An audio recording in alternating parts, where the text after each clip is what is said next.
வணக்கம். இன்றைக்கி நம்ம டெம்பிள் 360ல பார்க்க போகிற கோவில் புது ஆவுடையார் கோவில். இந்த கோவில் தஞ்சை மாவட்டத்தில் அமையப்பட்டிருக்கு. இந்த கோவில் வருஷத்துக்கு ஒரு முறை மட்டும் பகலில் திறப்பாங்க. மற்ற நாளில் திங்கட்கிழமை இரவு மட்டும் இந்த கோவில் திறந்திருக்கும். இந்த கோவிலில் சிவன் லிங்க ரூபத்தில் இல்லை, நந்தியும் இல்லை, கொடிமரமும் இல்லை. மரம்தான் இங்கே மூலவர். மரத்தில் இருக்க சிவலிங்கத்தை தான் எல்லாரும் வழிபடுறாங்க.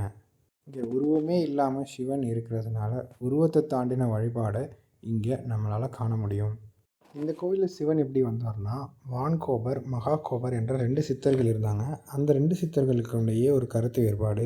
இல்லறம் சிறந்ததா, துறவறம் சிறந்ததான்ட்டு. இதுக்காக அவங்க 2 பேரும் சிதம்பரத்தில் இருக்க நடராஜர்கிட்ட போய் முறையிடுறாங்க.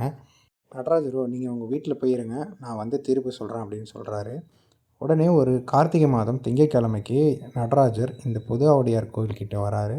அங்கே வந்து ஒரு வெள்ளாள மரத்துக்கு கீழே நின்று இருவருக்கும் தீர்ப்பு சொல்கிறாரு. இல்லறமாகினும் துறவரமாயினும் நல்லறமாயிருப்பதே நல்லது அப்படின்னு சொல்லி பொதுவான தீர்ப்பை வழங்கிட்டு அந்த வெள்ளாள மரத்தில் மறைஞ்சிடுறாரு.